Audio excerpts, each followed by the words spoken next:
আয়েশা সিদ্দিকা রাদিয়াল্লাহু তাআলা আনহার বোন হযরত আসমা বিনত আবু বকর সন্তান প্রসব করলেন। সন্তান যখন পৃথিবীর বুকে আসছে, আসার পরে আমি আমার সন্তানটাকে আল্লাহর রসুলের দরবারে নিয়ে আসছি।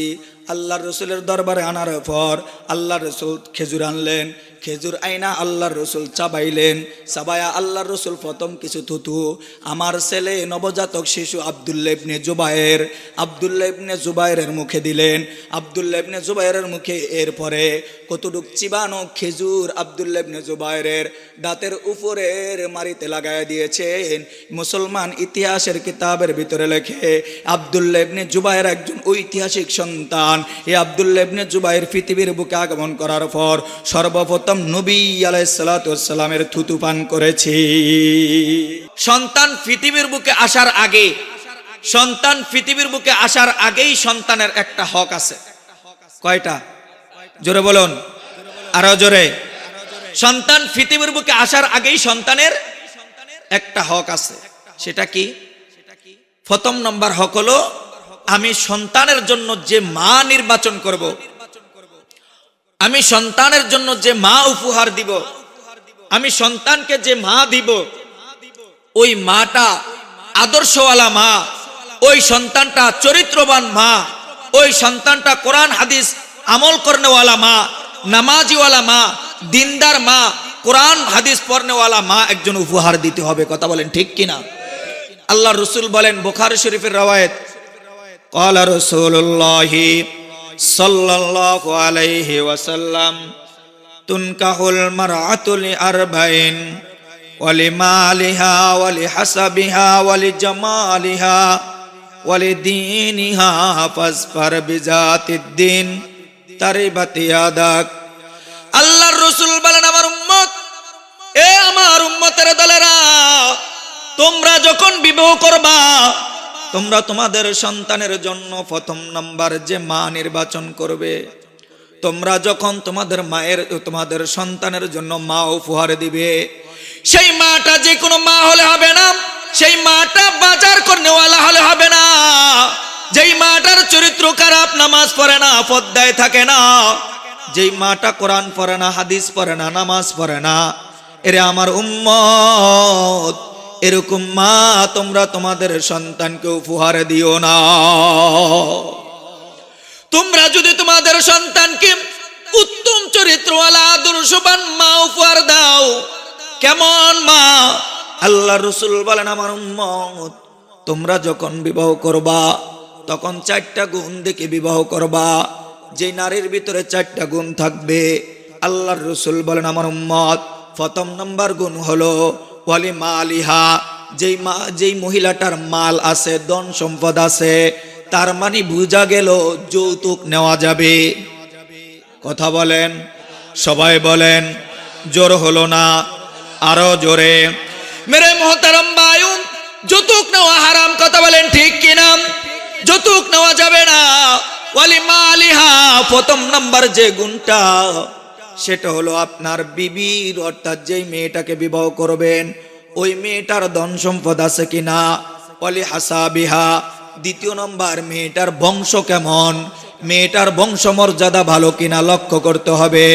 তৃতীয় নম্বর ওয়ালি জামালিহা, তৃতীয় নম্বর মেয়েটা সুন্দর কিনা, মেয়েটার আখলাক সুন্দর কিনা। চতুর্থ নম্বর আল্লাহর রাসূল বলেন ওয়ালি দীনিহা, আল্লাহর রাসূল বলেন, আমার উম্মত, চতুর্থ নম্বর মেয়েটার যেই গুণ থাকা লাগবে সেটা হলো মেয়েটা দিনদার কিনা, মেয়েটা নামাজ পড়ে কিনা, মেয়েটা পর্দায় থাকে কিনা, মেয়েটা কোরআন শরীফ তেলাওয়াত করে কিনা, মেয়েটা হাদিস পড়ে কিনা, মেয়েটার মা নামাজি কিনা, মেয়েটার বাবা সুন্নতি লেবাস পালন করনেওয়ালা কিনা। এ মুসলমান, আল্লাহর রাসূল বলেন, এরকম 4টা গুণ দেখে দেখে তোমরা বিবাহ করবা। তবে শুনে রাখো, ফাসফার বিজাতিদ্দিন, ফাসফার বিজাতিদ্দিন। আল্লাহর রাসূল বলেন, আমার উম্মত, এই 4টা গুণের মধ্যে তুমি মাল তেমন দেখিও না, তুমি হাসাব তেমন দেখিও না, জামাল তেমন দেখিও না। যদি মেয়েটা হয় দিনদার, যদি মেয়েটার মায় হয় দিনদার, যদি মেয়েটা হয় নামাজি, যদি মেয়েটার মায় হয় নামাজি, যদি মেয়েটা হয় কোরআন তেলাওয়াত করনেওয়ালা, মেয়েটার মাও হয় কোরআন তেলাওয়াত করনেওয়ালা, এরকম দিন প্রাধান্য দিয়া তুমি যদি বিবাহ করো, জেনে রাখো এটা দুনিয়া এবং আখিরাতে তোমার জন্য নাজাতের জরিয়া হয়ে যাবে। ফাসফার বিজাতিদ দ্বীন,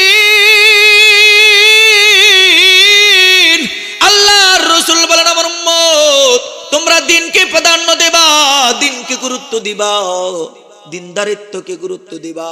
এখন সমাজের বাবারা তারা তাদের সন্তানকে বিবাহ করাইতে যায়, মেয়েটা দিনদার সেটা দেখে না, মেয়ের বাবাটার ক্ষমতা কেমন আছে, মেয়ের বাবার ধন সম্পদ কেমন আছে, মেয়ের বাবা কয়টা বিল্ডিং এর মালিক, মেয়েটা কতটুকু সার্টিফিকেট অর্জন করেছে, এগুলা দেখে। কথা বলেন ঠিক কিনা? মুসলিম শরীফের রওয়ায়াত, আল্লাহর রাসূল বলেন এ দুনিয়ার উম্মত, ক্বালা রাসূলুল্লাহ সাল্লাল্লাহু আলাইহি ওয়াসাল্লাম আদ-দুনিয়া কুল্লুহা মাতা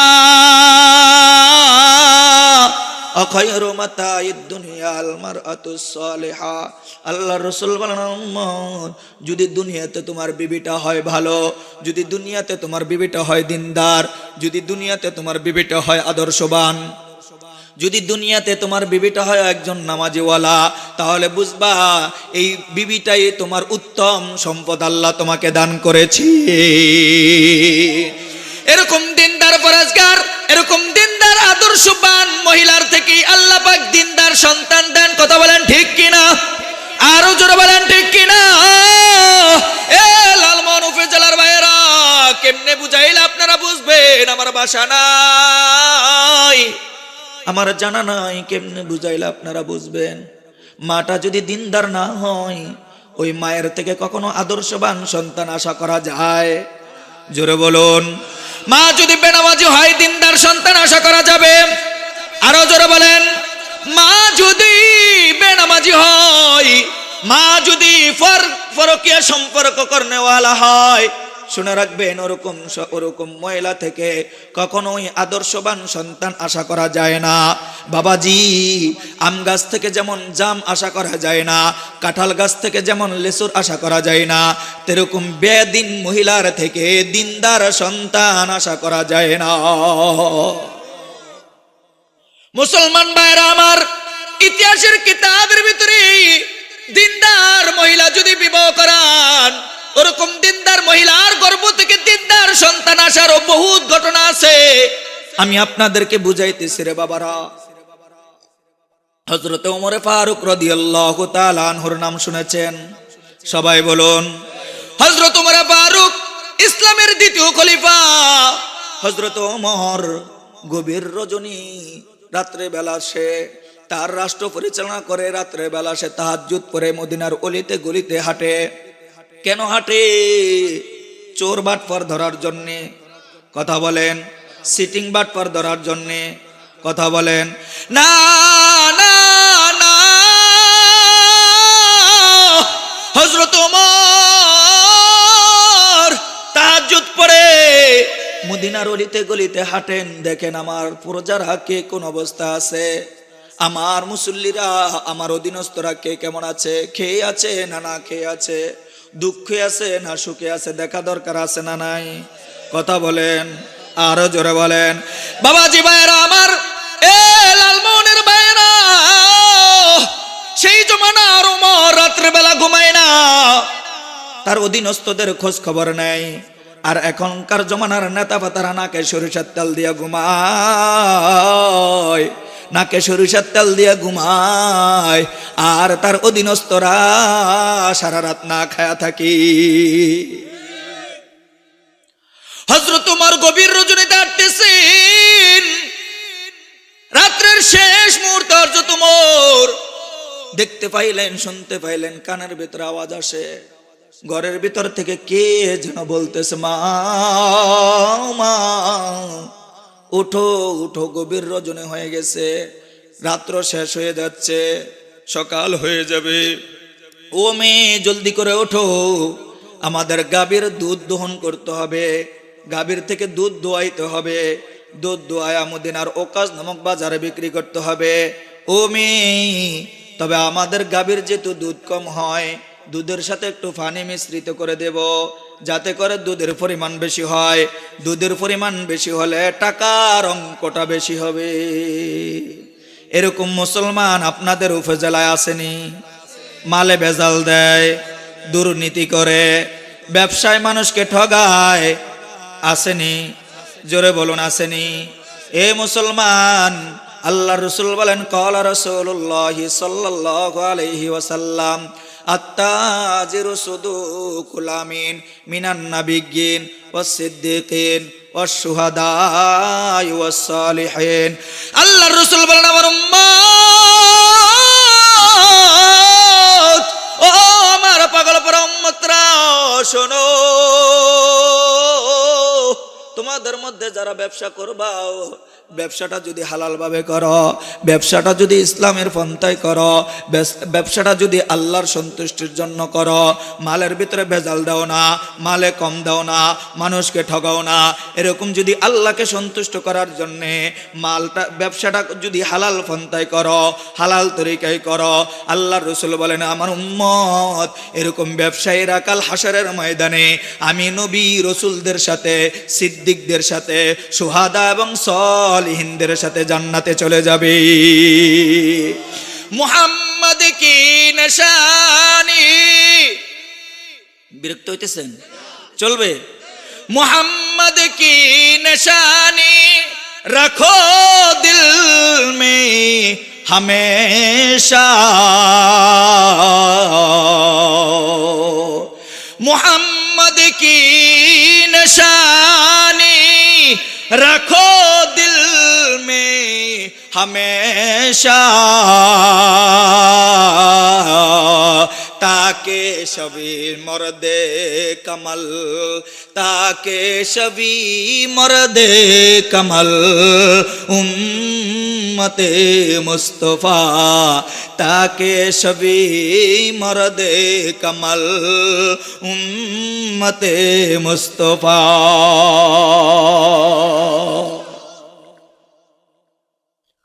হযরত উমর গভীর মনোযোগ দিয়ে কানে শুনতেছেন, কিছুই বলে না।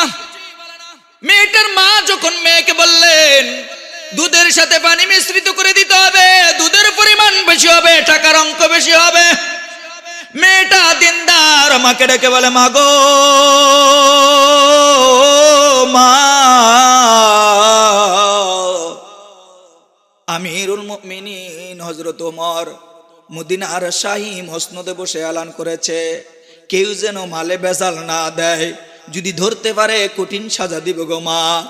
মা ডেকে বলে, হে মেয়ে আমার। উমর মদিনার মসনদে বসে, উমর রাদিয়াল্লাহু তাআলা আনহু মদিনার মসজিদে, মদিনার মিম্বরে বসে বলেছে, এখানে ওমর নাই, ওমর দেখবে না, ওমর জানতেও পারবে না আমরা যে দুধের ভিতরে পানি বেশি দেব। মেয়েটা ডেকে বলেন, মা গো মা, মেয়েটা ডেকে বলে, মা গো ওমর যদিও মদিনার মসজিদ থেকে দেখবে না, মদিনার মসজিদ থেকে যদি ওমর দেখবে না, ওমরের একজন আল্লাহ আছে, আমারও একজন আল্লাহ আছে, আপনারও একজন আল্লাহ আছে, ওই আল্লাহ অবশ্যই দেখবি।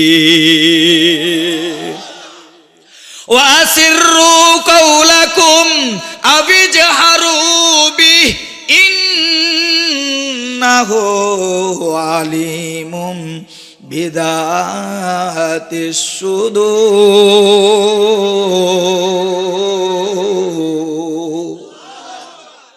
এ মুসলমান বলেন, এই যে আপনার আমি গভীর রজনীতে উলামায়ে কেরামের সাহাবাতে মাহফিলের প্যান্ডেলে বসে আছি, দুনিয়ার দক্ষিণ প্রান্তে, উত্তর প্রান্তে, পশ্চিম প্রান্তে, পূর্ব প্রান্তে কেউ যদি নাও দেখে, দেখেন একজন, তিনি কে? আরো আসতে বলেন, জবান খুলে বলেন, একটু জবান খুলে হাতটা নাড়ায় বলেন নাকি, হাতটা উঁচু করে বলেন কে? একটু জবান খুলে বলেন সুবহানাল্লাহ, আর জোরে বলেন সুবহানাল্লাহ, একটু মুহাব্বত নিয়ে বলেন না আলহামদুলিল্লাহ। আল্লাহকে খুশি করার লক্ষ্যে বলেন আল্লাহু আকবার। আরো জোরে বলেন আল্লাহু আকবার। হযরত ওমর মনে আছে, হযরত ওমর সব কিছু শুনতেছেন, কিছুই বলে না, কিছুই বলে না। মেয়েটা যখন নাকি এই কথা বলতেছেন, মেয়েটা যখন নাকি বলতেছেন মাগো, হযরত ওমর যদিও না দেখে, হযরত ওমর যদিও না জানে, হযরত ওমরের একজন আল্লাহ আছে, আমার আপনার একজন আল্লাহ আছে, ওই আল্লাহ অবশ্যই দেখেন, আল্লাহর আদালতে অবশ্যই আমাদেরকে জবাব দিতে হবে কিনা। হযরত ওমর সব কিছু শুনে তিনি হাঁটতে হাঁটতে আবার মদিনার মসজিদে চলে গেলেন। মদিনার মসজিদে যাওয়ার পর হযরত ওমর ফজরের নামাজ পড়ার পর একজন কর্মচারীকে ডেকে বললেন, যাও যাও যাও বদরপুর ইউনিয়নে ৩ নং ওয়ার্ডে যাও, অমুক বাড়িতে একটা মেয়ে আছে, মেয়ের মা আছে, উভয়কে আমার দরবারে তলব করো। যখন নাকি বার্তাবাহক যাইয়া তলব করে নিয়ে আসছে হযরত ওমরের দরবারে, মা মেয়ে থর থর থর থর থর থর করে কাঁপে, কারণ হযরত ওমর কঠিন মেজাজের মানুষ। ক্বালা রাসূলুল্লাহ সাল্লাল্লাহু আলাইহি ওয়াসাল্লাম আসাদুহুম ফি আমরিল্লাহ ওমর। হযরত ওমর ইসলামের ব্যাপারে বড় কঠিন কথা বলেন, ঠিক কিনা? দুনিয়া কি আদালত মে তেরা নাম রহেগা, দুনিয়া কি আদালত মে তেরা নাম রহেগা, ওমর তেরে নাম সে ইসলাম রহেগা, ওমর তেরে নাম সে ইসলাম রহেগা। মা আমি বড় চিন্তিত, চিন্তায় বিমূঢ় হয়ে আছে, মনের ভিতরে ভয়, না জানি হযরত ওমর জেনে গেছে আমাদের অবস্থা খারাপ হবে। হযরত ওমর ডেকে বলেন, মা গো মা,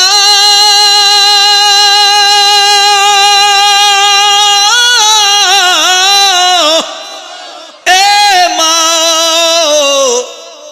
তুমি তোমার মেয়েটাকে যে একটা গুনাহের কথা বলেছিলে, তুমি তোমার মেয়েটাকে একটা খারাপ কাজের আদেশ করেছিলে, তোমার মেয়েটা আল্লাহকে ভয় করে, আল্লাহকে ভয় করার কারণে তোমার মেয়েটা সেই গুনাহটা করে নাই, তোমার আদেশটা পালন করে নাই। মা গো, আমি ওমর নিজ কানে শুনেছি, আমি ওমর তোমার মেয়েটার প্রতি রাজি খুশি হইয়া তোমার মেয়েটাকে আমার ছেলে আব্দুল্লাহর সাথে বিবাহ দিয়ে দিলাম। উপস্থিত জনতার সম্মুখে হযরত ওমর মেয়েটাকে হযরত ওমরের ছেলে আব্দুল্লাহ ইবনে ওমরের সাথে বিবাহ দিয়ে দিয়েছে। বাবাজি, এই মেয়ের গর্ভ থেকে আল্লাহ তাআলা ওমর ইবনে আব্দুল আজিজকে, ওমর ইবনে আব্দুল আজিজকে আল্লাহ তাআলা দুনিয়ার জমিনে পাঠাইছে। কেমন ওমর ইবনে আব্দুল আজিজ? বলে যে দুনিয়াতে হযরত ওমরের শাসনামলে কেউ কারোর উপর জুলুম করতে পারে নাই, কে কারোর উপর অবিচার করতে পারে নাই, কে কারোর উপর নির্যাতন করতে পারে নাই। এই মুসলমান, এটাই কোরআনী ব্যবস্থাপনা, এটাই কোরআনের ইসলামের রাষ্ট্র। কথা বলেন ঠিক কিনা? হযরত ওমর তার শাসনামলে কেউ কারোর উপর জুলুম করে নাই, নির্যাতন করে নাই। বাবা, হযরত ওমর বলেন, ইতিহাসের কিতাবের ভিতরে লেখে রে বাবা, এই মেয়েটার, এই আল্লাহকে ভয় করনেওয়ালা মেয়েটার গর্ভ থেকে ওমর ইবনে আব্দুল আজিজকে আল্লাহ তাআলা দুনিয়াতে পাঠাইছে। যেই ওমর ইবনে আব্দুল আজিজের জমানায়, তার খেলাফতের জমানায় বাঘ এবং হরিণ একই জায়গায় পানি খেয়েছে, কেউ কারো উপরে জুলুম করে না। এই যে একজন আল্লাহকে ভয় করনেওয়ালা দিনদার মেয়েকে বিবাহ করার কারণে, নিজের ছেলের সাথে বিবাহ দেওয়ার কারণে আল্লাহ পাক এরকম দিনদার সন্তান দুনিয়াতে পাঠাইছে। কথা বলেন ঠিক কিনা? তাহলে আপনি আর আমি আমার সন্তানকে, আপনার সন্তানকে বিবাহ করানোর ক্ষেত্রে দিনদার মেয়ে দেখব না আপনাদের লালমোহন বাজারে প্যান্ট শার্ট টাই পরে এবং শরীরের অঙ্গ প্রত্যঙ্গ প্রকাশ করে করে হাঁটে এরকম মেয়েকে বিবাহ করাবো? কথা বলেন। যদি আপনি আর আমি প্রতিজ্ঞাবদ্ধ হতে পারি, যদি আর আপনি আর আমি সিদ্ধান্ত নিতে পারি যে আমাদের সন্তানদেরকে দিনদার মেয়ে ছাড়া, পর্দাওয়ালা মেয়ে ছাড়া, নামাজি মেয়ে ছাড়া, কোরআন পড়নেওয়ালা মেয়ে ছাড়া বিবাহ করাবো না। একটা মেয়েও রাস্তায় হাঁটবে না, একটা মেয়েও বাজারে ঘুরবে না, একটা মেয়েও পরকিয়া করবে না। কথা বলেন ঠিক কিনা? সমস্যা তো আমাদের। সমস্যা কাদের? কথা বলেন আমাদের। আমরা তো আমাদের সন্তানদেরকে দিনদার মেয়ে বিবাহ করাইতে চাই না। হ্যাঁ, মাল আছে কিনা? মাল মাল। এই জন্য বাবারা আমার, সন্তানের এক নাম্বার হক হলো সন্তান পৃথিবীর বুকে আসার আগে একজন উত্তম আদর্শওয়ালা মা উপহার দেওয়া। কয় নাম্বার? আরো জোরে, জোর হলো না, আরো জোরে, এবার যাবে। এক নাম্বার। দ্বিতীয় নাম্বার, আল্লাহর রাসূল বলেন, তিরমিজি শরীফের ভিতরে আল্লাহর রাসূল বলেন, আমার উম্মত, এ আমার উম্মতের দল, এরকম দিনদার মেয়েকে বিবাহ করার উপর, যখন নাকি তুমি আর তোমার বিবি দিনদার মহিলা একে অপরের সাথে মিলন করবা, পবিত্র সম্পর্ক স্থাপন করবা, ওই পবিত্র সম্পর্ক স্থাপনের করার সময় তুমি এবং তোমার স্ত্রী উভয় একটা দোয়া পড়বা, বিসমিল্লাহ আল্লাহুম্মা জান্নিবনা শাইতান ওয়া জান্নিবনা মা রাযাকতানা। আল্লাহর কাছে এই দোয়া করে স্বামী আর স্ত্রী উভয়ে মিলন করবা। উভয়ের এই মিলনের কারণে, সুন্নত তরিকায় দোয়া পড়ার কারণে আল্লাহ পাক ওরকম দিনদার মহিলার গর্ভ থেকে একজন দিনদার সন্তান দুনিয়াতে পাঠাবি। এটা হলো সন্তানের 2 নাম্বার হক। মুহতারাম, রাত্র যেহেতু 10:15 বেজে গেছে, আমি সংক্ষিপ্ত করে বলে যাই রে বাবা। 3 নম্বর সন্তানের হক হলো, সন্তান যখন দুনিয়াতে আগমন করবে, সন্তান যখন দুনিয়াতে আগমন করবে, তখন সন্তানের ডান কানে আজান এবং বাম কানে একামত দেওয়া। কথা বলেন ঠিক কিনা? এখন আমাদের সমাজে ইহুদ নাসারা খ্রিস্টানদের একটা চক্রান্ত চলতেছে। একটা চক্রান্ত হলো, আমরা যেন আমাদের সন্তানদের জন্ম হওয়ার পরে কানে আজান একামত দিতে না পারি, এই জন্য একটা আধুনিক ব্যবস্থা করেছে, সিজার। কথা বলেন, আরো আসতে বলেন। এই মুহতারাম লালমোহনের ভাইয়েরা বলুন, আপনি আর আমি যে পৃথিবীর বুকে এসেছি, আজ থেকে 15-20 বছর আগে সিজার নামক কোন জিনিস ছিল? কথা বলেন, ছিল? আপনারা দুনিয়াতে আসেন নাই? কয়টা সন্তান? এক একজনের 10টা 12টা 8টা 9টা সন্তান, 5টা 7টা সন্তান। একটা মায়েরও কি সিজার হয়েছে, মারা গিয়েছে? না। কেন? ওই সমস্ত মায়েরা সন্তান গর্ভে আসার পর তারা সিজারের চিন্তায় রাত দিন কাটান নাই। সন্তান গর্ভে আসার পর ডাক্তারের কাছে দৌড়াদৌড়ি করেন নাই। সন্তান পেটে আসার পর কবিরাজ খনকারের কাছে যায় নাই। তারা সন্তান পেটে আসার পর কুদরতি, আল্লাহর কুদরতি পেয়ে সেজদায় পড়েছিল, কোরআন তেলাওয়াত করেছিল, আল্লাহর কাছে দোয়া করেছিল, আল্লাহর উপর তাওয়াক্কুল করেছিল। এই জন্য আল্লাহ পাক ওই সমস্ত মাদেরকে 9টা 10টা 12টা সন্তান দিয়েছে, একটাও সিজার করা লাগে নাই। কথা বলেন, কথা বলেন। এখন তো আমরা সন্তান পেটে আসলেই আগে সিজার, আগে সিজার, আগে চেকআপ, আগে ডাক্তার।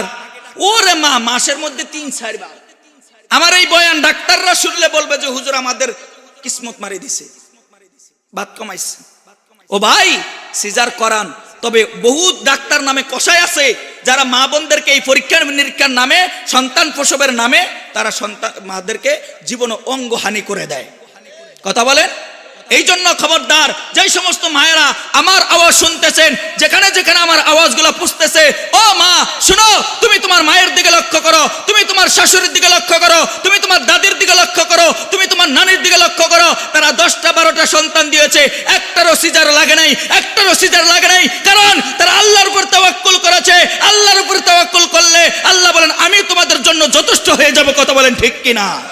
আল্লাহ তাআলা বলেন, ফাইন তাওয়াল্লাউ ফাকুল হাসবিয়াল্লাহ।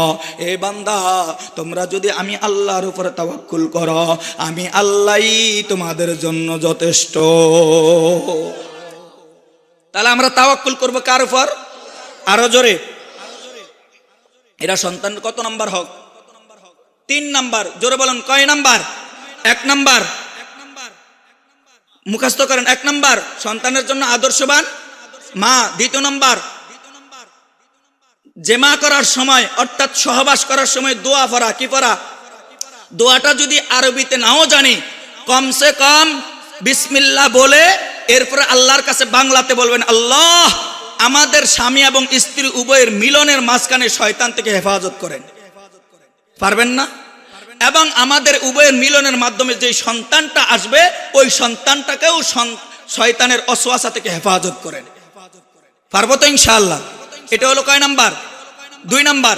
3 নাম্বার, ডান কানে আজান, বাম কানে একামত। এটা হলো সন্তান তৃতীয় নম্বর হক। আল্লাহর রাসূল বলেন, এ দুনিয়ার উম্মত, চতুর্থ নম্বর সন্তানের হক হলো তাহানিক করানো। কি করা? আরো জোরে। তাহানিক। তাহানিক কি জিনিস আগে বুঝেন। তাহানিক হলো আপনার ঘরে, ছেলের ঘরে নাতি আসছে বা নাতনি আসছে, অথবা মেয়ের ঘরে আসছে, অথবা আপনার সন্তান পৃথিবীর বুকে আসছে, তাহলে আপনি কোন আল্লাহওয়ালার কাছে নিয়ে যাবেন, অথবা কোন আল্লাহওয়ালাকে দাওয়াত দিয়ে আপনার বাসায় আনবেন, অথবা মসজিদের ইমাম সাহেব, খতিব সাহেব আছে না এলাকাতে? নাই? আসেনি? এরকম আল্লাহ ওলিদের আইনা, মসজিদের ইমাম খতিব সাহেবদেরকে আইনা, তাদেরকে কি করাবেন? তারা আপনার এই নবজাতক শিশুকে তাহানিক করাবে।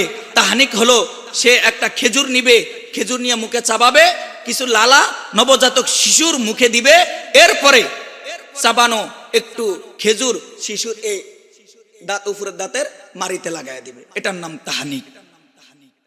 এটার নাম কি? জোরে বলেন, এটার নাম কি? নতুন শুনছেন? হ্যাঁ, নতুনে শুনেছেন অনেকেই। আমরা তাহানিক করি না, এটা নবীজির সুন্নাত, এটা সন্তানের হক। কথা বলেন, কার হক?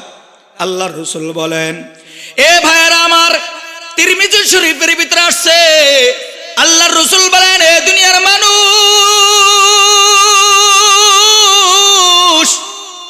এ আমার উম্মতের দলেরা, শোনো গো, হযরত আসমা বিনতে আবু বকর রাদিয়াল্লাহু তাআলা আনহু, হযরত আয়েশা সিদ্দিকার বোন, আম্মা জান হযরত আয়েশা সিদ্দিকা রাদিয়াল্লাহু তাআলা আনহার বোন হযরত আসমা বিনতে আবু বকর, তিরমিজি শরীফের রওয়ায়াত, আম্মা জান হযরত আয়েশা সিদ্দিকার বোন আসমা বিনতে আবু বকর মক্কা থেকে যখন হিজরত করে মদিনায় আসবে, সন্তান সম্ভবা, আমার আল্লাহর বান্দি সন্তান সম্ভবা, আল্লাহর বান্দি মক্কা থেকে আসতে আসতে মদিনায় আসছেন।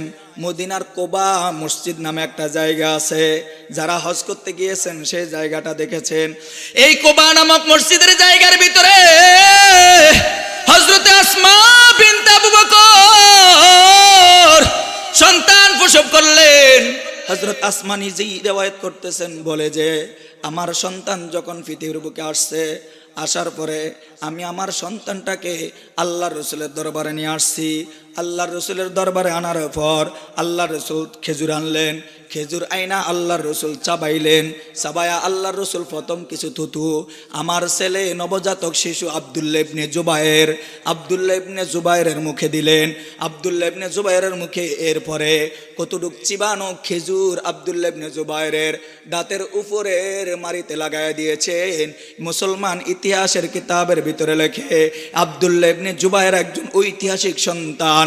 এই আব্দুল্লাহ ইবনে জুবায়ের পৃথিবীর বুকে আগমন করার পর সর্বপ্রথম নবী আলাইহিস সালাতু ওয়াস সালামের থুতু পান করেছে। এটা হলো সন্তানের কত নম্বর হক? কথা বলেন আরো জোরে বাবাজি। এটা হলো সন্তানের 4 নম্বর হক। 5 নম্বর হক হলো সন্তানের 7 দিনের দিন সন্তানের আকিকা করা। কি করা? আরো জোরে, আকিকা করা। আকিকাটার অনেক মাসালা। অনেকেই বলেন, হুজুর আকিকা কেমনি করতে হবে? আকিকার গোশত আমরা সবাই খেতে পারবো কিনা? কিতাবের ভিতরে আছে, ফতুয়ার কিতাবের ভিতরে, আকিকার গোশত যার নামে আকিকা, সে যদি খাওয়ার মতো বয়স হয় সেও খেতে পারবে। আকিকার গোশত আকিকা দেনওয়ালা বাচ্চার এবং তার মা বাবা, নানা নানি, দাদা দাদি, পাড়া প্রতিবেশী প্রত্যেকেই খেতে পারবে। কথা বলেন ঠিক কিনা? ভাইরা আমার, মদিনার ভিতরে আবু দাউদ শরীফ রওয়ায়াতের ভিতরে আছে এবং নাসাইয়ের ভিতরে এই হাদিসটা আছে। আল্লাহর রাসূল তার নাতি হযরত হাসান রাদিয়াল্লাহু তাআলা আনহু যখন মদিনাতে হযরত ফাতেমা রাদিয়াল্লাহু তাআলা আনহার ঔরসে জন্মগ্রহণ করলেন, 7 দিনের দিন হযরত হুজুর সাল্লাল্লাহু আলাইহি ওয়াসাল্লাম হযরত হাসানের পক্ষ থেকে আকিকা করে দিলেন। এখন প্রশ্ন দাঁড়ায়, হুজুর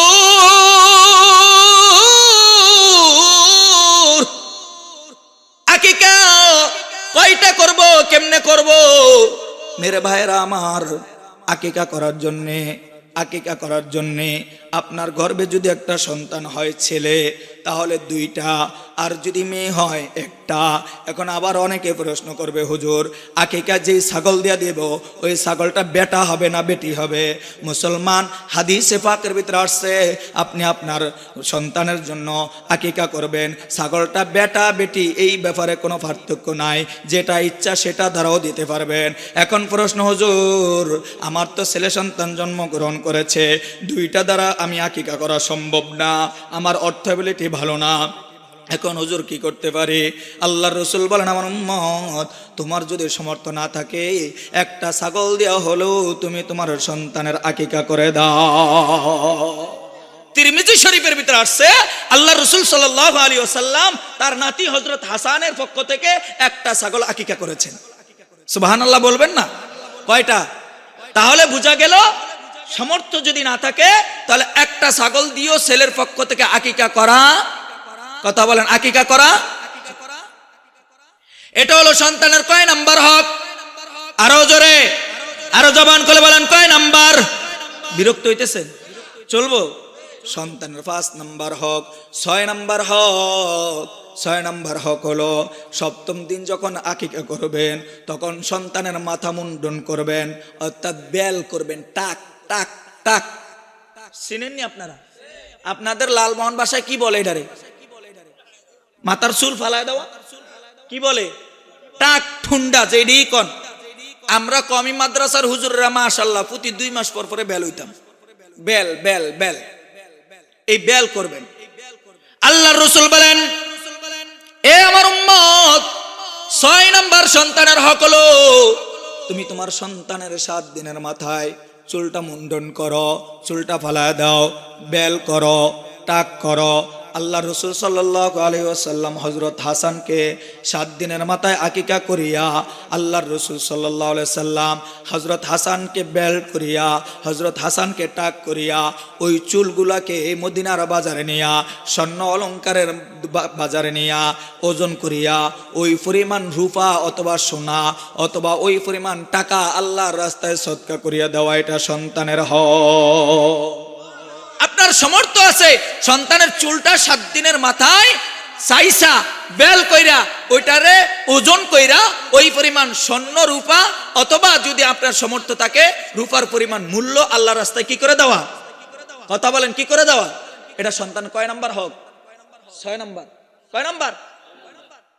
মুহতারাম ভাইরা আমার, 7 নাম্বার আল্লাহর রাসূল বলেন, আমার উম্মত, আল্লাহর রাসূল বলেন, ক্বালা রাসূলুল্লাহ সাল্লাল্লাহু আলাইহি ওয়াসাল্লাম, মান উলিদা লাহু ওয়ালাদুন ফালিয়ুহসিন ইসমাহু ওয়া আদাবাহু।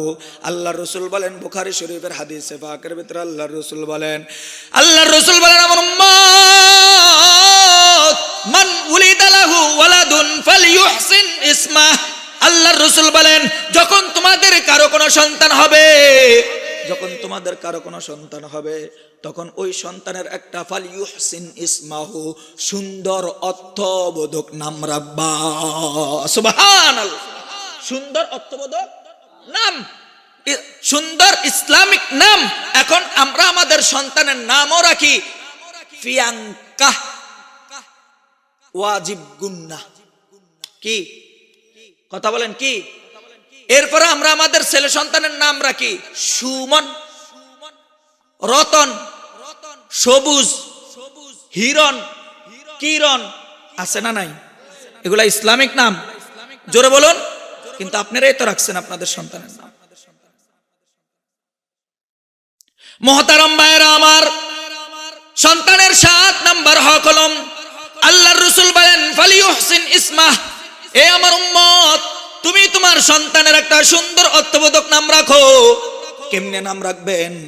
হাতে কিতাবের ভিতরে আসছে, আপনি আপনার সন্তানের নাম নবী রাসূলদের নামের সাথে মিলায় রাখেন, সাহাবাদের নামের সাথে মিলায় রাখেন, তাবেঈদের নামের সাথে মিলায় রাখেন, অথবা ইসলামিক অর্থবোধক নাম রাখেন। মুসলমান ভাইয়েরা আমার, নামেরও একটা প্রভাব আছে। নাম যেমন হবে ছেলেটাও তেমন হবে। নাম যদি হয় আব্দুর রহমান, ছেলেটা আব্দুর রহমানের গোলামি হবে, ছেলেটা রহমানের গোলামি হবে। ছেলেটার নাম যদি রাখেন সুজন, ছেলেটার নাম রাখে যদি স্বপন, ছেলেটার নাম রাখে যদি কিরণ, ছেলেটার নাম রাখে যদি হিরণ, জেনে রাখবেন এটা তেমনই হবে। ছেলেটার নাম যদি রাখেন আব্দুল সাত্তার, তাহলে এটা সাত্তারের গোলাপ হবে। ছেলেটা যদি নাম রাখেন ইসমাইল, ছেলেটার নাম যদি রাখেন ইব্রাহিম, ওই নবী আলাইহিস সালাতু ওয়াস সালামদের সিফাত ওই সন্তানের ভিতরে চলে আসবে। হযরত থানভী রাহিমাহুল্লাহর কিতাবের ভিতরে লেখে, তার কাছে একজন ব্যক্তি একটা সন্তান নিয়ে আসছে। ওগো আমাদের হযরত বড় হুজুর, আমার সন্তানটা 12 মাসের 13 মাস অসুস্থই থাকে।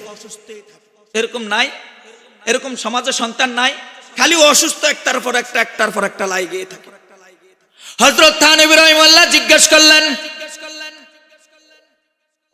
হযরত থানভী বলেন, বাবাজি তোমার সন্তানের নাম কি রেখেছ?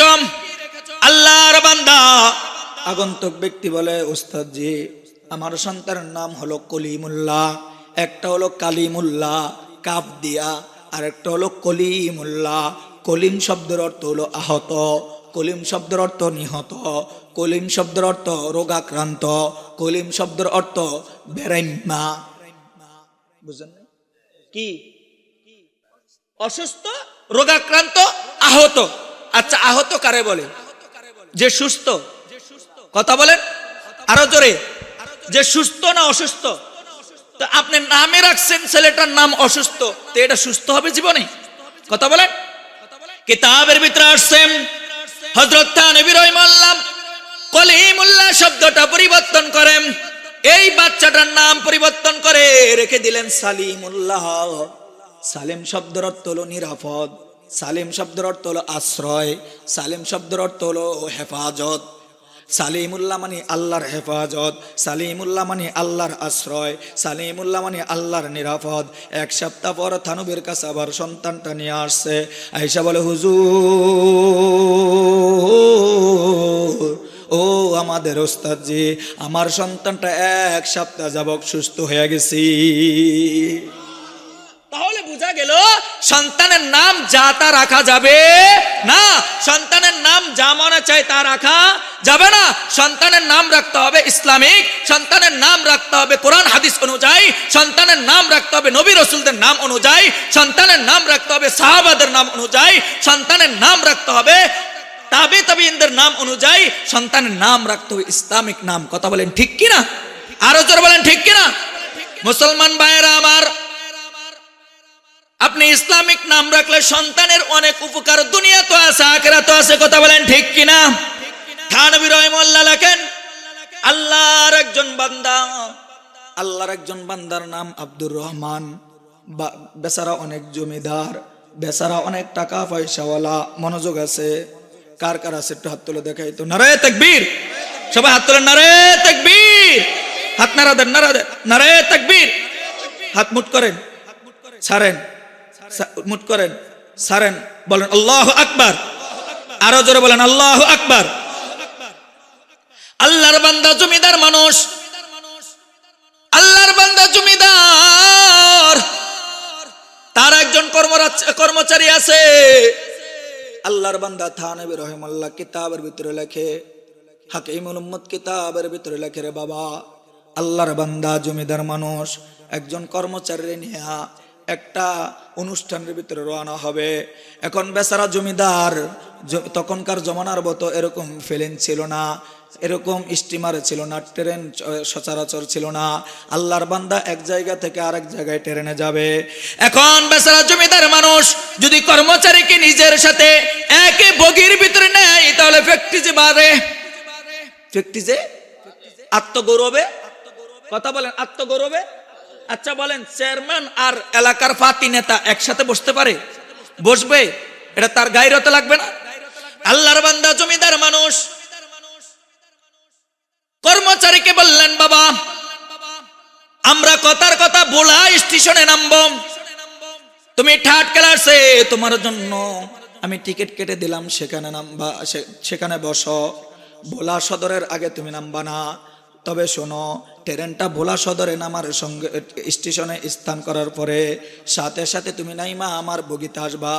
আইসা আমার মাল সামানাট, আমার লাকিস, আমার আমার আসবাবপত্র এগুলো তুমি বের করবা, এর আগে কিন্তু নামবা না।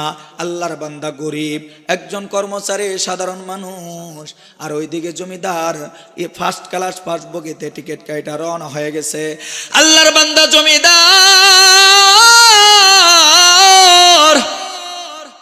বড়লোক মানুষ, খাবারের আইটেম অনেক প্রকার খাবার খেয়েছে, বিভিন্ন আইটেমের খাবার খেয়েছে। আল্লাহর বান্দা খাবার খাইয়া আল্লাহর বান্দা প্রতিমধ্যে শুরু হয়েছে পেটের ভিতরে গন্ডগোল, পেটের ভিতরে গন্ডগোল। এক পর্যায়ে আল্লাহর বান্দা পাতলা পায়খানা করে দিয়েছে। ওই দিক দিয়া কর্মচারী তো থার্ড ক্লাস বগির ভিতরে আছে, কতটুক যায় আর ঘুমায়, আবার চোখ মেলে ক ভাই বলা আসছে নি, ক না না মাত্র বড় নদী, আবার একটু ঘুমায়। কুদ্দুরা যায় আবার চোখ মেলে কয় ভাই ভোলা আসছে নি, ক না না মাত্র বাংলা বাজার। আল্লাহর বান্দা কয় আর একটু ঘুমায়। এই দিক দিয়ে আল্লাহর বান্দা পেট খারাপ হয়ে গেছে। আল্লাহর বান্দার পেট খারাপ, পেট ডাইরেক্ট হয়ে গিয়েছে। কর্মচারীরা রেল কর্মকর্তারা চিন্তা করলেন, আল্লাহর বান্দাকে যদি ভোলা পর্যন্ত নিয়ে যায় রক্ত শূন্যতা, আল্লাহর বান্দা মারা যাবে। কথা বলেন, আল্লাহর বান্দা মারা যাবে। অতএব আল্লাহর বান্দাকে আমরা বরানদ্দি স্টেশনে নামায়া দেই। কেউ হয়তো তাকে ডাক্তারের কাছে নিয়ে যাবে, কেউ হয়তো তাকে কবিরাজের কাছে নিয়ে যাবে, আল্লাহর বান্দার জানটা ঠিক হয়ে যাবে। কিন্তু বরানউদ্দিনের স্টেশনটা একটা হিন্দু শত এরিয়া, হিন্দু স্টেশন, এটা মুসলমানিত্ব স্টেশন নয়। কারণ ইন্ডিয়াতে মুসলমান বেশি না কম? জোরে বলুন, মুসলমান বেশি না কম? কম। হিন্দু। আল্লাহর বান্দারে স্টেশনের ভিতরে নামিয়ে দিছে। ওই দিক দিয়ে কর্মচারী থার্ড ক্লাস বগির ভিতরে আছে।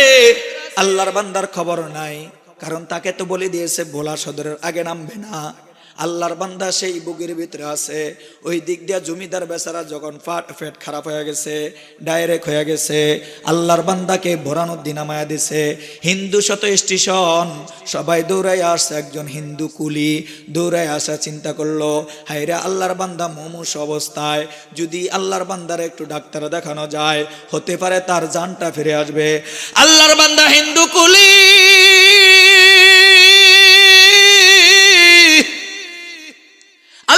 বান্দা হিন্দু কুলি দৌড়ে আসছে, তাকে সহযোগিতা করবে, তাকে সেবা করবে, তার রোগ ভালাই দেখাশোনা করবে। কিন্তু আসার সাথে সাথে মনের ভিতরে একটা জাগলো, আমি যে তার সেবা করব, আমি যে তাকে ডাক্তার দেখাবো, আমি যে তাকে উকিলের কাছে নিয়ে যাব, এই বেচারা আগে মুসলমান না হিন্দু আমাকে জানতে হবে। যদি হিন্দু হয় তাহলে ডাক্তার দেখাবো, সেবা করব, আর যদি মুসলমান হয় ঠাডা ফেরা মরুক, আমার দরকার নাই। কথা বুঝেন নাই?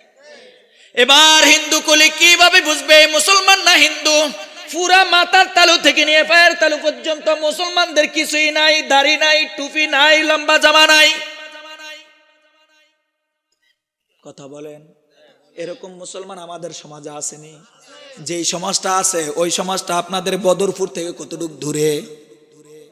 আরে কথা বলেন, যেই সমাজটা এরকম মুসলমান আছে ওই সমাজটা আপনাদের বদরপুর থেকে কতটুক দূরে? আপনাদের বদরপুরে আছে? জোরে বলেন আছে?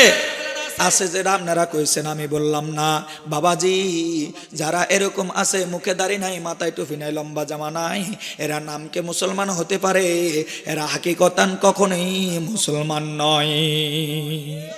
মুসলমানি বুয়াদ গরদান নিহাদান, মুসলমানি বুয়াদ গরদান নিহাদান, এনানে খোদ বদস্তে খাজাদান, মাইলে মোমেন সোয়ে মোমেন মিশাওয়াদ, মাইলে মোমেন সোয়ে মোমেন মিশাওয়াদ, মাইলে কাফের সুয়ে কাফের মিশাওয়াদ, মাইলে কাফের সুয়ে কাফের মিশাওয়াদ। আল্লাহর বান্দা জিজ্ঞাসা করে, বাবা তোমার নাম কি? কিন্তু শরীরে তুই দুর্বল। আল্লাহর বান্দা জবানে বলে, কিন্তু হিন্দু কুলিটা শোনে না। হিন্দু কুলিটা আস্তে করে তার কানটা অসুস্থ ব্যক্তির নাক মুখের কাছে নিচে নিয়ে জিজ্ঞাসা করে, ভাই তোমার নাম কি? বলে, আমার নাম আব্দুর রহমান। কি নাম? আরো আসতে বলেন, সবাই বলেন কি নাম? আমার নাম আব্দুর রহমান। হিন্দু কুলে বলে দূর তুই ঠাটা ফিরে আমার দরকার নাই, চলে গেছে হিন্দু কুলি। তাকে ডাক্তার দেখান নাই, তাকে কবিরাজ দেখার নাই, সেবা করেন নাই, অসুস্থতার আদাত করেন নাই। আল্লাহর বান্দা হিন্দু কুলি চলে গেলেন। ওই দিক দিয়ে আব্দুর রহমান জমিদার মানুষ, সে বেচারা এখানে মুমূর্ষ অবস্থায় পড়ে আছে। আর ওই যে কর্মচারী ঠাট খেলাছে, সে বোলা সদর পৌঁছে দেখে আমার মালিক আর ফাঁস খেলাছে বগির ভিতরে নাই, নাই আমার মালিক বগির ভিতরে। হ্যাঁ, তো হন্য হন্য করে খুঁজতেছে কোথাও। এই দিক দিয়ে আল্লাহর বান্দা শরীর থেকে পানি যেতে যেতে যেতে যেতে এক পর্যায়ে আল্লাহর বান্দা দুনিয়ার থেকে বিদায় হয়ে গেলেন। নাউজুবিল্লাহ বলেন। আল্লাহর বান্দা বিদায় হয়ে গেলেন। এবার হিন্দু মুসলমান দৌড়ে আসছে। হিন্দুরা বলে আমাদের হিন্দু স্টেশনে একটা লোক মারা গেছে, আমরা তাকে চিতাই ফুরব, কারণ এটা হিন্দু স্টেশনে মারা গেছে। আর চেহারা শুরুতে মুসলমান কিছুই নাই, দেখতে হিন্দু হিন্দু লাগে। খ্রিস্টানদের নমুনা নাই, হিন্দুদের নমুনা নাই, মুসলমানদেরও নমুনা নাই। আমরা এটাকে চিতাই নিয়ে ফুরব। ওই দিক দিয়ে মুসলমানরা চলে আসছে, না না না, আমরা তোমাদেরকে এই বেচারাকে তোমাদের চিতাই ফুরাইতে দেব না।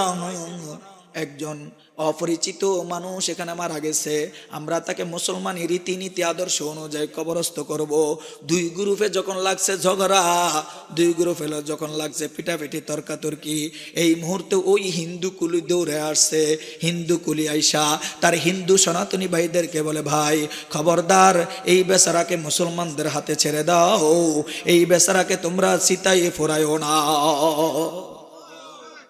লোকের হিন্দুরা তোর খবর আছে বেটা, আমাদের হিন্দু স্টেশনে এই লোকটা মারা গেছে, আমরা একে চিতাই নিয়ে ফোরাবো।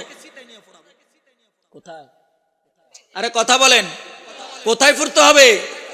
মুসলমান ভাইয়েরা আমার, যদি তোমার বাহ্যিক সুরতের ভিতরে মুসলমানিত্ব না থাকে, যদি তোমার বাহ্যিক সুরতে দাড়ি না থাকে, দাড়িটা যদি এক মুষ্টি না থাকে বাবা, তোমার মাথায় যদি টুপি না থাকে, তোমার গায়ে যদি লম্বা দাড়ি, তোমার গায়ে যদি লম্বা পোশাক না থাকে, তোমার কপালে যদি সেজদার দাগ না থাকে, তুমিও যদি এমন জায়গায় মারা যাও, তবে অবশ্যই তোমাকেও চিতায় ফোরানো হতে পারে। ঠিক কি না? এই জন্য মুখে দাড়ি, মাথায় টুপি, লম্বা জামা গায়ে দেওয়া দরকার আছে না নাই? আরো জোরে বলেন আছে না নাই? এ জোরে বলেন আছে না নাই? এ যুবক ভাই, তোমাদের হাতে ধরি পায়ে ধরি, খবরদার দাড়িটা কাটিও না, লম্বা জামা ছাড়িও না, মাথায় টুপিটা দেওয়া বাদ দিও না, দাড়িটা লম্বা করো। রসুল বলেন আমার উম্মত, তোমরা যারা দাড়িটাকে এক মুষ্টির কম রাখো, এই যে চাচার মতে এক মুষ্টির কম, আমার রসুল বলেন এক মুষ্টির কম যারা এরকম দাড়ি রাখছে, এটা দাড়ি নয়, এটা হলো বাটফারি আর সিটারি। এরকম ব্যক্তিরা 24 ঘন্টায় কবিরা গুনার ভিতরে লিপ্ত। রাগ হইলেন? ঠিক আছে, কোরআন হাদিসের বাইরে কইছি। তাহলে দাড়িটাকে লম্বা করবেন না এর দূরে রাখবেন? এক মুষ্টি লম্বা করবেন? মুসলমান ভাইরা আমার, বুড়া হয়ে গেছেন, চামড়া ঢিলা হয়ে গেছে, চোখে আর দেখেন না। এখনো প্রায় জায়গায় দেখি অনেক বুড়া মুরব্বী, 85 বছর বয়স, এখনো টানে। আছে না নাই? জোরে বলেন।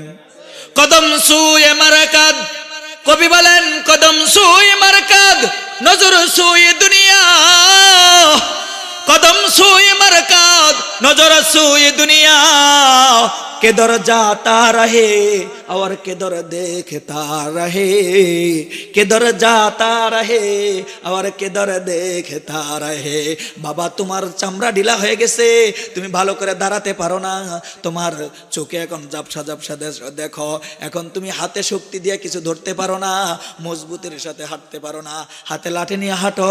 এখনো তুমি দুনিয়ার চিন্তা করো, দুনিয়া দুনিয়া লইয়া মরো, দুনিয়া দুনিয়া চিন্তা করো বাবা, তোমার তো এখন কবরের চিন্তা করা দরকার। ঠিক কি না মুসলমান ভাইরা আমার? এই জন্য বলতেছিলাম, আল্লাহর বান্দা যখন নাকি বললেন ওই হিন্দু কুলে আইসা যখন বললেন, ও আমার সনাতনী ভাইরা, এই লোকটাকে মুসলমানদের হাতে ছেড়ে দাও। বলে কেন রে, কেন? এই লোকটা তো আমাদের স্টেশনে মারা গেছে, আমরা তাকে হিন্দুদের চিতায় ফুরাবো, হিন্দুদের চিতায় তাকে পড়ায়া তারপরে শেষ করব। এবার কুলি ডেকে বলে, ভাইয়ারা আমার, এই বান্দা যখন জীবিত ছিল মুমূর্ষ অবস্থায় আমি তার সেবা করার জন্য আগায় আসছিলাম, আমি তার ডাক্তার দেখানোর জন্য আগায় আসছিলাম। আসার পর আমার মনের ভিতরে আসছে আমি যে তাকে সেবা করব, ডাক্তার দেখাবো, সে কি মুসলমান না হিন্দু আমাকে জানতে হবে। আমি তাকে নাম জিজ্ঞেস করেছিলাম, আমি তাকে নাম জিজ্ঞাসা করেছিলাম, সে নামটা এমন একটা নাম বলেছে, নামটা বলেছে আব্দুর রহমান। আমার সনাতনী ভাইয়েরা, এরকম আব্দুর রহমান নাম আমাদের সনাতন ধর্মের ভিতরে আসেনি। এবার মুসলমান ভাইয়েরা আমার বলেন, এই লোকটা এরকম সীতার আগুন থেকে পুরানো থেকে বাঁচাইলেন কোন জিনিসের মাধ্যমে? আরো জোরে বলেন। নামটা ইসলামিক নাম হওয়ার কারণে, কথা বলেন ঠিক কিনা? এ মুসলমান, তুমি দুনিয়ার জগতের পরে আখিরাতের জগতে কবরে যাওয়ার পর হিসাব নিকাশ হওয়ার পর ফারিকুন ফিল জান্নাতি ওয়া ফারিকুন ফিস সাইর, তুমি জান্নাতে যাইবা না জাহান্নামে যাইবা। জাহান্নামে গেলে জাহান্নামের আগুনে জ্বলবা, সেটা তো মরণের পর। তোমার নামটা যদি সুন্দর থাকে তাহলে এরকম হিন্দুদের চিতায় পরানো থেকেও বাঁচাবেন তোমাকে একজন, তিনি কে? আরো আসতে বলেন, তিনি কে? জবান খুলে বলেন, তিনি কে? এই জন্য সন্তানের 7 নম্বর হক হলো সন্তানের নামটা সুন্দর রাখা। কি রাখা? আরো জোরে রাখবো তো ইনশাআল্লাহ। ভাইয়েরা আমার, 8 নম্বর সন্তানের হক, আল্লাহর রাসূল বলেন, ওয়াদাবাহু, এ আমার উম্মত, সন্তানের 8 নম্বর হক হলো সন্তানকে শিষ্টাচার শিক্ষা দাও, ধর্মীয় তাহাজিব তামাদ্দুন শিক্ষা দাও, সন্তানকে কোরআন শিক্ষা দাও, সন্তানকে হাদিস শিক্ষা দাও, সন্তানকে তৌহিদ শিক্ষা দাও, সন্তানকে ইসলামের টিকা দাও। কথা বলেন ঠিক কিনা? এটা হলো 8 নম্বর। 9 নম্বর আল্লাহর রাসূল বলেন, ক্বালা রাসূলুল্লাহি সাল্লাল্লাহু আলাইহি ওয়াসাল্লাম, মুরু সিবিয়ানাকুম বিসসালাহ ওয়া হুম আবনাউ 7 সিনিন। আল্লাহর রাসূল বলেন, উম্মত, এ আমার উম্মত, যখন তোমাদের সন্তানের বয়স হয়ে যাবে 7 বছর, যখন তোমাদের সন্তানের বয়স হবে 7 বছর, তখন ওই 7 বছর বয়সের সন্তানদেরকে নামাজের হুকুম করো। মুরু সিবিয়ানাকুম বিসসালাহ, তোমরা তোমাদের সন্তানকে নামাজের হুকুম করো যখন বয়স হবে 7 বছর। আর যখন হবে 10 বছর তখন তোমরা তোমাদের সন্তানকে নামাজের হুকুম করো, না পারলে না পড়লে সন্তানকে বেত্রাঘাত করো। এখন আমরা আমাদের সন্তানদেরকে 7 বছর বয়সে নামাজের তালিম দেই না, 10 বছর বয়সে নামাজ না পড়লে মারি না, সন্তানকে মারি, সন্তানকে হুকুম করি, এই তুই আজকে কেজি 1-এ গেছিলি, প্রাইভেট পড়ছিলি, তুই বাজারে গেছিলি, এই তুই এই করছস সেই করছস। আর কথা বলেন, কিন্তু আপনার সন্তান যে নামাজ পড়লো না, 7 বছর বয়স থেকে তার নামাজ পড়া দরকার, 10 বছর বয়সে তারপর নামাজ ফরজ, সে যে পড়লো না, আপনি সন্তানের বাবা, আপনি সন্তানের মা, আপনার দায়িত্ব তাকে সন্তানকে নামাজের হুকুম করা, না পড়লে সন্তানকে মারা। আপনি কি সেটা করেছেন? কথা বলেন, করছেন? তো আপনারা যারা করেন নাই, তা আপনাদেরকে আল্লাহ মারবে না? কথা বলেন। আল্লাহ তাআলা বলেন, রব্বানা ইন্না আতানা সাদাতানা ওয়া কুবরানা ফাদাল্লুনা সাবিলা রব্বানা আতিহিম দিফাইনি মিনাল আযাব ওয়াল আনহুম লানান কাবীরা। আল্লাহ পাক তার কালামে পাকের ভিতরে বলেন, যেদিন নাকি হাসর নাশর হয়ে যাবে, যেই দিন কিয়ামত হয়ে যাবে, হাসরের মাঠে সন্তানের ব্যাপারে যখন নাকি জাহান্নামের ফয়সালা হয়ে যাবে, সন্তানকে যখন নাকি জাহান্নামের ফয়সালা হয়ে যাবে, সন্তানটা আদালতে কিবরিয়াতে দাঁড়ায়া যাবে, দাঁড়ায়া বলবে, আল্লাহ, আমি এবং আমার মা, আমার বাবা, আমি আমার বড় ভাই বড় বোন একে সামিয়ানার নিচে ছিলাম, একই বিল্ডিং এর ভিতরে ছিলাম, একই ঘরের ভিতরে ছিলাম। আমার বাবা ফজরের যখন মুয়াজ্জিন আযান দিয়েছে, আসসালাতু খায়রুম মিনান নাওম,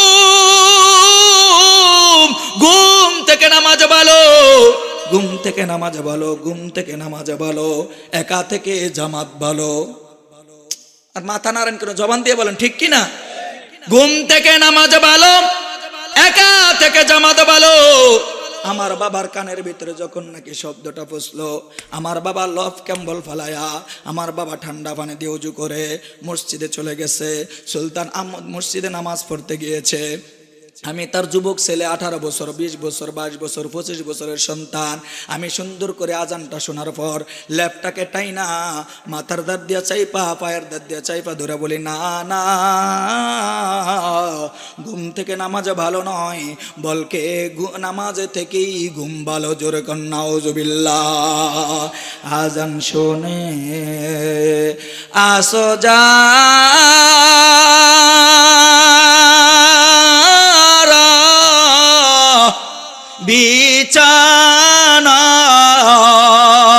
বিছানায়, তাদের জন্যে কান্দেন নবী মদিনায়। খারাপ লাগে? চলবে? পারবেন আমার সাথে বলতে? তাহলে জবান করে সকলে বলুন, আজান শোনে আসো যারা বিছানায়, তাদের জন্যে কান্দেন নবী মদিনায়, তাদের জন্যে কান্দেন নবী মদিনায়। সেই নবীর জন্যে কি তোমার মায়া লাগে না? হায়রে মানুষ নামাজ কেনে পড়ো না? হায়রে উম্মত মসজিদে কেনে আসো না? হায়রে যুবক মসজিদে কেনে আসো না? আজ থেকে 5 ওয়াক্ত নামাজ পড়বো কে কে? দুটো হাত আল্লাহকে দেখা দেই। মুহতারাম হাজিরিন, এটা কয় number? 8 number, 9 number, 9 number. 10 number আল্লাহর রাসূল বলেন, قال رسول الله صلى الله عليه وسلم من ولد له ولد فليحسن اسمه وادبه فاذا بلغ فليجوز। আল্লাহর রাসূল বলেন, আমার উম্মত, যখন তোমার সন্তান প্রাপ্তবয়স্ক হয়ে যাবে, যখন তোমার সন্তান প্রাপ্তবয়স্ক বালেগ হয়ে যাবে, তখন তুমি তোমার সন্তানকে বিবাহ দিবা, সন্তানকে বিবাহ করাইবা। এখন আমাদের সন্তান 20-25 বছর বালেগ হয়ে গিয়েছে, বিবাহ করায় না কেন? কেন রে বাবা তুমি তোমার সন্তানকে বিবাহ করায় না? হুজুর সন্তানটা এখনো পায়ে খাড়ায় নাই। কথা বলেন, আসেনি? সন্তানটা হুজুর নিজের পায়ে একটু দাঁড়াক। আচ্ছা বলেন তো, সন্তানটা নিজের পায়ে হাঁটে না, তার বাপের পায়ে হাঁটে? কথা বলেন, কার পায়ে? কথা বলেন, কার পায়ে? এখন এই বদরপুরের ইউনিয়নের যুবকের ফলানরা কবি, এই হুজুরের আগামী বছর দাওয়াত দেওয়া দরকার। কথা বলেন। আর দাওয়াত মনে নূর হোসেন ভাই আগামী বছর দিব, এটা আমার মনে আইসা গেছে। আপনি আপনার সন্তান 20 বছর, 25 বছর, 21 বছর হয়ে গেছেন, সন্তানকে বিবাহ করে দিবেন। এ বাবা, আপনার সন্তানকে আপনি বিবাহ করা আপনার দায়িত্ব, কর্তব্য। বাবাজি, সন্তান নিজের পায়ে দাঁড়াতে হবে না, নিজের পায়ে দাঁড়ানো আছে। একটাই বলেন, হুজুর ছেলেটা ইনকাম করে না, বাবা সন্তানকে বিবাহ করায় দেন। এই সন্তানের রিজিকের ভরণ পোষণের দায়িত্ব তোমার না, একজনের হাতে। তিনি কে? আরো আসতে বলেন, তিনি কে? আল্লাহর রাসূল বলেন, আমার উম্মত, এ আমার উম্মত, তোমরা তোমাদের সন্তানদেরকে বিবাহ করায় দাও। সন্তান যখন নাকি বালেগ হয়ে যাবে, সন্তান যখন বালেগ প্রাপ্তবয়স্ক হয়ে যাবে, সন্তানটাকে বিবাহ করায় দাও। রিজিকের দায়িত্ব তোমার হাতে না, আমি আল্লাহর হাতে। এই সন্তান যখন বিবাহ করবে, আমি আল্লাহ তার জন্য বরকতের দরওয়াজা খুলে দিব। এখন আপনি যদি আপনার সন্তান প্রাপ্তবয়স্ক হয়ে গেছে, আপনি যদি আপনার সন্তানকে প্রাপ্তবয়স্ক হওয়ার পর ফাইদা বালাগা ওয়ালামি উজাবিজ বিবাহ করাইলেন না, এবার আপনার সন্তানটা মাস ফাসা বা ইসমান, আপনার সন্তানটা বিবাহ না করার কারণে গুনাহ করে, আপনার সন্তানটা চুরি করে, আপনার সন্তানটা ডাকাতি করে, আপনার সন্তানটা জিনা করে, আপনার সন্তানটা পরকিয়া করে, আপনার সন্তানটা ফর মাইয়া নিয়া ঘোরে, বাবাজি সন্তানের একা গুনাহগার হবে, সন্তান একা গুনাহগার হবে তা নয়, সন্তান একা গুনাহগার হবে তা নয়। আল্লাহ রসুল বলেন ফা ইন্না ইসমুহু আলা আবি, সন্তানের এই গুনাহটা সন্তানের মা বাবার আমল নামায় বর্তায়া যাবে। নাউজুবিল্লাহ। এই জন্য আপনারা যখন বাবা আছে রে বাবারা, আপনাদের হাতে ধরি পায়ে ধরি, আপনাদের সন্তান যখন প্রাপ্তবয়স্ক হয়ে যাবে সন্তানকে বিবাহ দিবেন। এখন বিবাহ কঠিন হওয়ার কারণে জিনা ব্যভিচার বেশি হইতেছে। কথা বলেন, আরো জোরে বলেন। বিবাহটা কঠিন, জিনা ব্যবচার সহজ। এই জন্য সন্তানরা বিবাহ না কইরা জিনা ব্যবচারে লিপ্ত হয়ে গেছে। সন্তান জিনা ব্যবচার করবে, প্রত্যেকটা গুনার অংশ আপনার বাবার আমল নামায় চলে যাবে। হাসরের ময়দানে এই সন্তান আল্লাহকে ডেকে বলবে, আল্লাহ আমার বাবা আমাকে বিবাহ করায় নাই, নামাজের হুকুম করে নাই, আমাকে ইসলাম মতো চলায় নাই, কোরআন হাদিস শিক্ষা দেয় নাই, মাদ্রাসায় পড়ায় নাই, আলেম বানায় নাই, মুফতি বানায় নাই। আল্লাহ আমার বাবা আজকে একা জান্নাতে যাবে নামাজ পড়ার কারণে, কোরআন পড়ার কারণে, ইসলাম মানার কারণে। আল্লাহ গো তা হতে পারে না। রব্বানা ইন্না আতানা সাদাতানা ওয়া কুবরানা ফাদাল্লুনা সাবিলা। ওগো আল্লাহ আমি আমার বাবার কথা শুনতাম, আমার ভাইয়ের কথা শুনতাম, মায়ের কথা শুনতাম, আমার বাবা মা ভাই সবাই নামাজ পড়েছে, আমি পড়ি নাই। আমার বাবা আমাকে বালেগ হওয়ার পরে বিবাহ করায় নাই, গুনাহ করেছি। আল্লাহ গো আজকে আমি একা গুনাহ করব তা না, আমার আব্বা আমি একা জাহান্নামে যাব তা না, আমার বাবাকেও জাহান্নামে দাও, জাহান্নামে যাওয়ার পর আমার বাবাকে ফিটাইও মারিও। তবে শোনো, আমি গুনাহ করার কারণে আমাকে জাহান্নামে এক ধরনের আযাব হবে।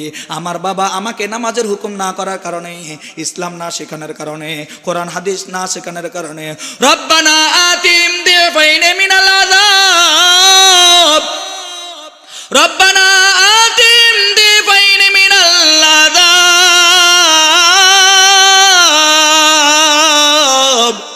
ওয়াল আনহুম লানান কাবীরা। আল্লাহ গো আমার বাবার জাহান্নামে দিয়া এক ধরনের শাস্তি দিও না, ডবল ডবল মারিও। নাউজুবিল্লাহ।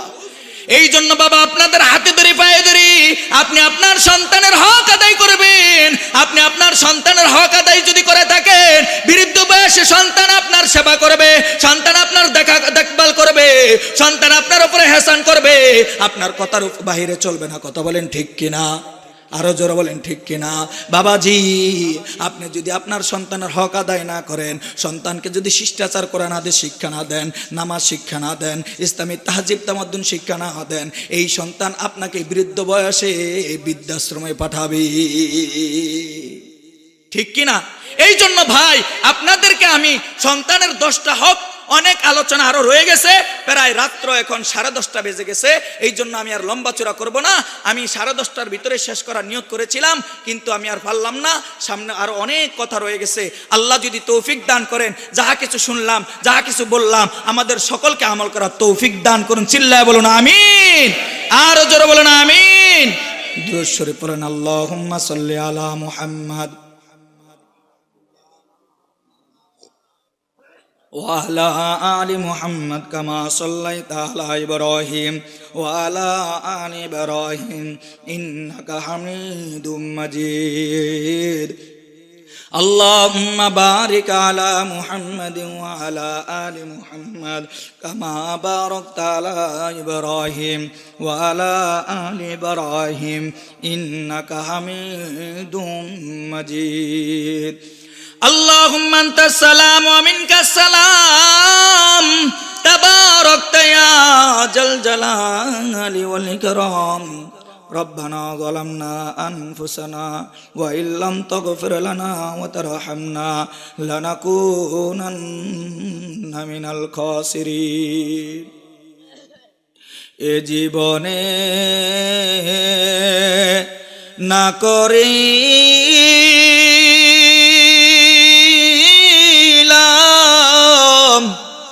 বন্দেগী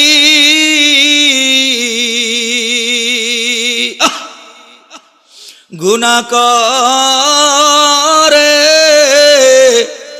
কাটাইলাম জিন্দেগি, গুনাহ করে কাটাইলাম জিন্দেগি, তওবা করে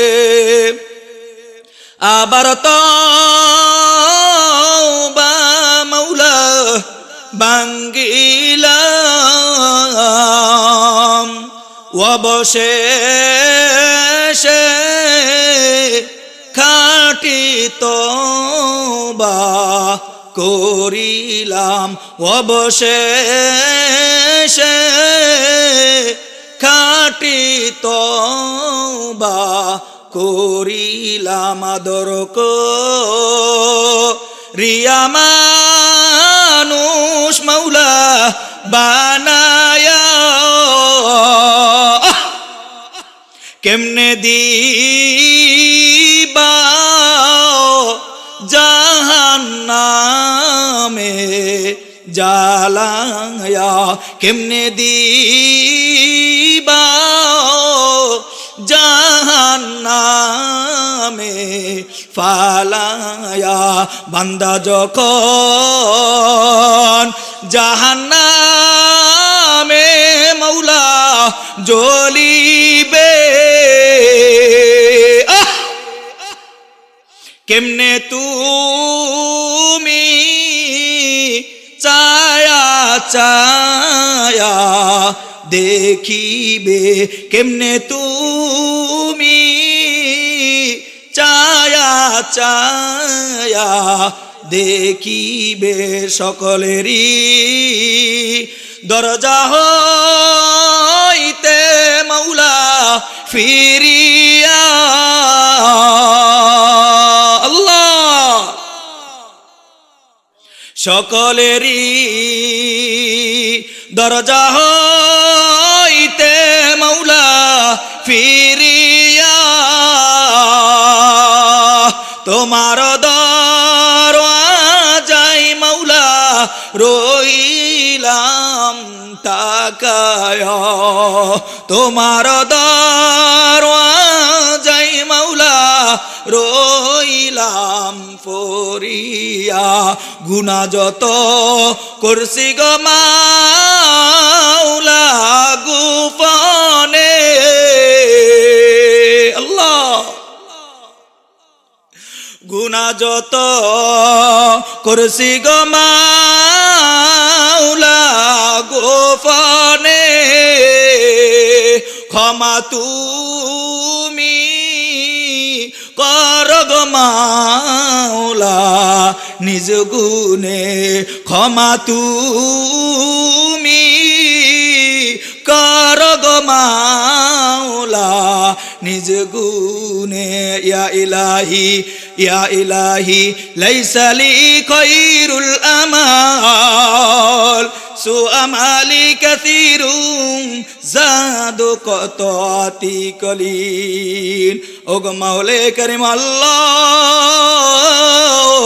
এই গভীর রজনীতে তাকায়া দেখো লালমোহন উপজেলার বদরপুরের ভাইয়েরা এই ঠান্ডা বেলায় মৌসুমের ভিতরে মাওলা আরামের ঘুমকে হারাম করে কোরআন হাদিসের আলোচনার মজমায় এতক্ষণ পর্যন্ত বসা ছিলেন মাওলা। একটাই আশা, তুমি আমাদের জীবনের গুনাহগুলো মাফ করে দাও। ওগো মাওলা,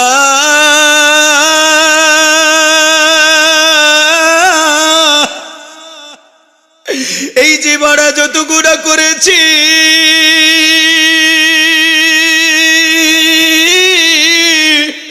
আমার গুনাহ তুমি দুনিয়ার কারো কাছে প্রকাশ করো নাই, দুনিয়ার কারো কাছে আল্লাহ পেশ করো নাই, দুনিয়ার কারো কাছে প্রকাশ করিয়া লজ্জাও দাও নাই আল্লাহ।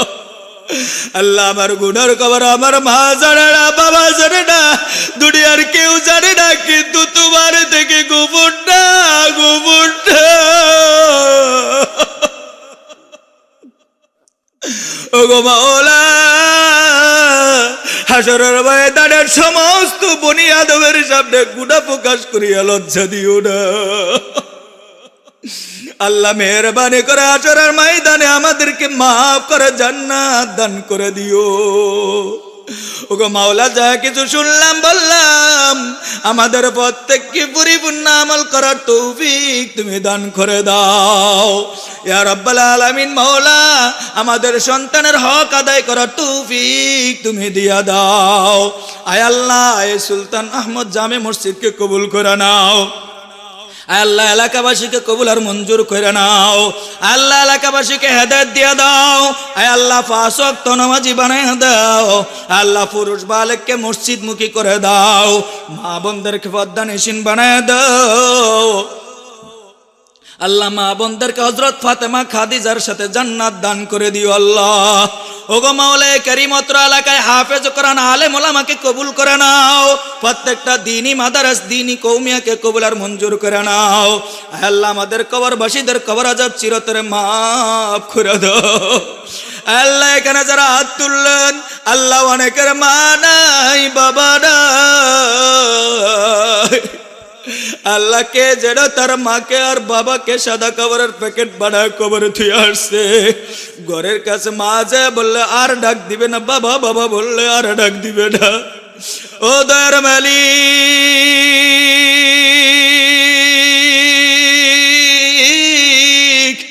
আল্লাহ আমাদের গুনাহের কারণে মা বাবার কবরে তুমি আযাব দিও না আয় আল্লাহ আজকের বয়ানের উসিলায় মুনাজাতের উসিলায় আমাদের ওই মা বাবার কবর আযাব চিরতরে তুমি মাফ করিয়া দাও আল্লাহ ওই মা বাবার কবরকে জান্নাতের বাগান তুমি বানায় দাও আল্লাহ আমাদের যাদের ঘরে মা আছে বাবা আছে আল্লাহ ওই মা বাবার খেদমত করার তৌফিক তুমি দিয়া দাও ওগো মাওলা কারীম আমার ঘরে আমার মা আছে বাবা আছে আল্লাহ আমার ওই মা বাবার খেদমত করার তৌফিক তুমি দিয়া দাও আল্লাহ আমার মা বাবা দুইজন অসুস্থ মেহেরবানি করে সেবা দিয়া দাও আল্লাহ আমার বৃদ্ধ মা আমার বৃদ্ধ বাবা এখনো ঘর থেকে বের হইলে বারবার খুঁজ দেয় কই যাও কোথায় যাও আজকে মাহফিলে যখন রওনা হয়েছি বাবা বারবার জিজ্ঞাসা করে বাবা ঠান্ডার পোশাক নিছু কিনা শাল নিছু কিনা রুমাল নিছু কিনা আজকে যদি বাবা দুনিয়ার থেকে চলে যায় কেউ আর বলবো না মারু বাবা তুমি কোথায় মা বলবে না বাবা তুমি কই যাও আর কেউ ডাকবে না ওগো মাওলা তোমার কাছে ফরিয়াদ জানাই ওই মা বাবাকে আমাদের চোখের সামনে থেকে নিয়ে যায় ওরা গো আল্লাহ ওই মা বাবাকে লম্বা হায়াত সুস্থতার সাথে লম্বা হায়াত দান করো আল্লাহ মা বাবার খেদমত করার তৌফিক দিয়া দাও মা বাবার খেদমত করার জান্নাত কামাইবার মতো তৌফিক দিয়া দাও আল্লাহ মা বাবার খেদমত করার মতো যা যা জরুরত তুমি কবুল করে নাও ইয়া আল্লাহ তোমার কাছে দরখাস্ত আয় আল্লাহ আমাদের প্রত্যেককে আপনি মেহেরবানি করে তোমার খাদেম হিসাবে কবুল করে নাও আল্লাহ আমার ভাই কলিজার ভাই নূর হোসেন ভাইকে কবুল করে নাও তার মেহনতকে কবুল করে নাও আল্লাহ তার খেদমতকে কবুল করে নাও তার দিলের নাক তামান্না নাক আশা ভরসা কবুল করে নাও তার ছেলে সন্তান বাল বাচ্চা পরিবার পরিজন প্রত্যেককে দ্বীনের জন্য কবুল করে নাও আল্লাহ তোমার কাছে দরখাস্ত আল্লাহ আমাকে তুমি দ্বীনের জন্য কবুল করে নাও দ্বীনের দায়ী মুবাল্লিগ হিসেবে কবুল করে নাও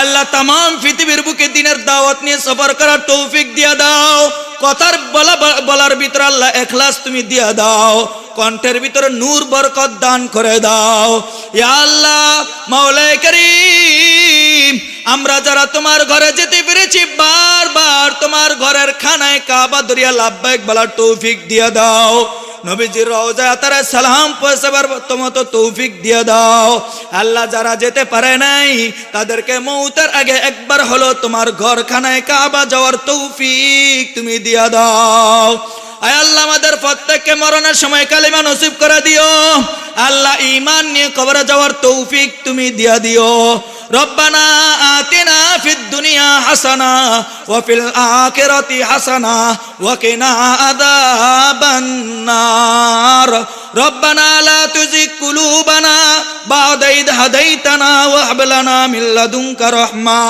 ইন্নাকা আনতাল ওয়াহ্হাব রব্বানা হাব লানা মিন আজওয়াজিনা ওয়া যুররিয়াতিনা কুররাতা আয়ুন ওয়াজআলনা লিল মুত্তাকিনা ইমামা আল্লাহুম্মা রাব্বিরহামহুমা